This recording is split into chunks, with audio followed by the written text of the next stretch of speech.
السلام عليكم ورحمة الله. بسم الله الرحمن الرحيم. الحمد لله رب العالمين. الصلاة والسلام على أشرف المرسلين وعلى آله وصحبه أجمعين. أما بعد.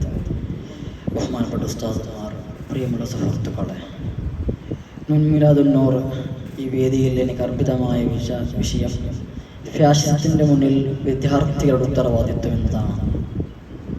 പ്രിയമുള്ളവരെ, ആധികാരികമായി നാം മനസ്സിലാക്കേണ്ടത് എന്താണ് ഈ ഫാഷിസം എന്നുള്ളത്, എവിടെയാണ് ഈ ഫാഷിസത്തിന്റെ തുടക്കം എന്നുള്ളത് നാം മനസ്സിലാക്കേണ്ടതുണ്ട്.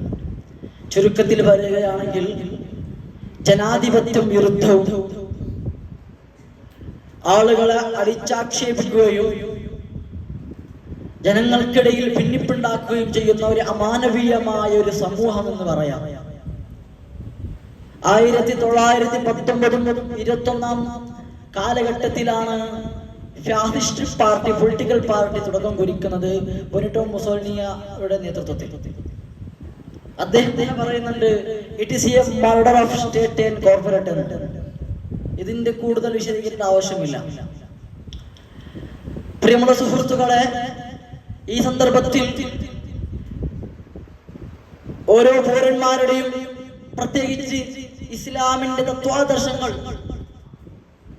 നയം നോക്കി ജീവിക്കുന്ന മുഅ്മിനീങ്ങളായ നമുക്കും വിദ്യാർത്ഥികൾക്കും, പ്രത്യേകിച്ച് അല്ലിമായ ഞങ്ങളുടെ ഉത്തരവാദിത്വം എന്ന് നാം നോക്കേണ്ടതുണ്ട്.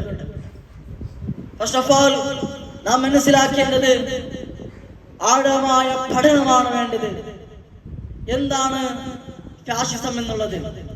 ഇന്ത്യ എന്ന രാജ്യത്തിലേക്ക് ഈ ഫാഷിസം എങ്ങനെയാണ് കടന്നു വന്നത് എന്ന് നോക്കണമെങ്കിൽ ഇന്ത്യയുടെ ചരിത്രം വായിച്ചു പഠിക്കേണ്ടതുണ്ട്.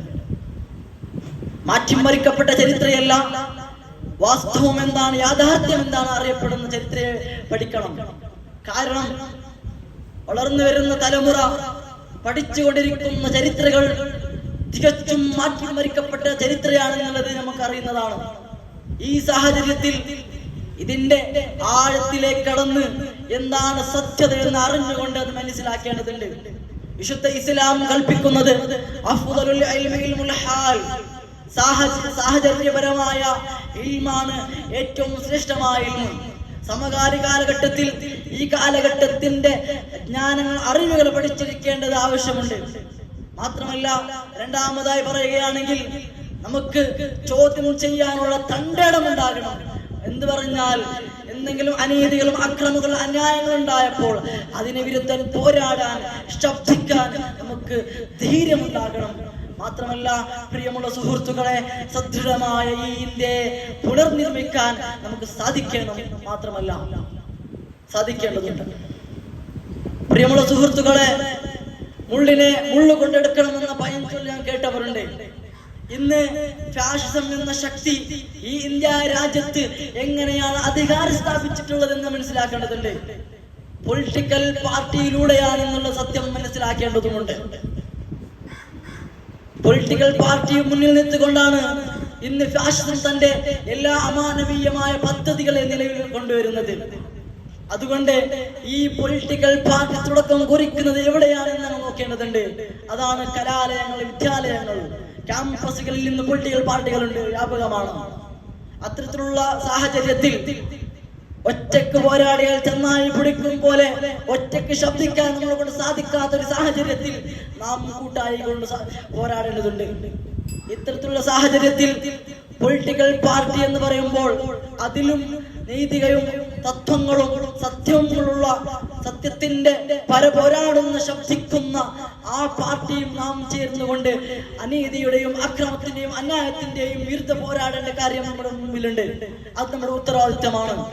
മാത്രമല്ല, വളർന്നു വരുന്ന വിദ്യാർത്ഥികൾക്ക്, വളർന്നു വരുന്ന ഭാവികൾക്ക് നാം ഇന്ത്യയുടെ യഥാർത്ഥ ചരിത്രം പഠിപ്പിച്ചു കൊടുക്കേണ്ടതുണ്ട്. അതിന് നാം പഠിക്കണം. പഠനത്തോടു കൂടി നാം പ്രസംഗിക്കണം, നാം എഴുതണം.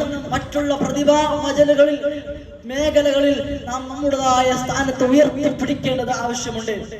എഴുത്തിലൂടെയും വായനത്തിലൂടെയും വാക്കിലൂടെയും നാം നമ്മുടെ അന്യായം, അനീതിയും അക്രമത്തിന്റെ അനീതിയുടെ വിരുദ്ധതയുള്ള എഴുത്തുകളെ നാം പ്രദർശിപ്പിക്കേണ്ട ഒരു കാലഘട്ടം കൂടിയാണ്. അതുകൊണ്ട് എൻ്റെ പ്രിയപ്പെട്ട മുതഅല്ലിമീങ്ങളോട് പറയാനുള്ളത് നാം ഏവരും ഇതിന് വേണ്ടി പ്രയത്നിക്കുക എന്ന് മാത്രം പറഞ്ഞുകൊണ്ട് എൻ്റെ വാക്ക് ചുരുക്കുന്നു. അസ്സലാമു അലൈക്കും വറഹ്മത്തുള്ളാഹി.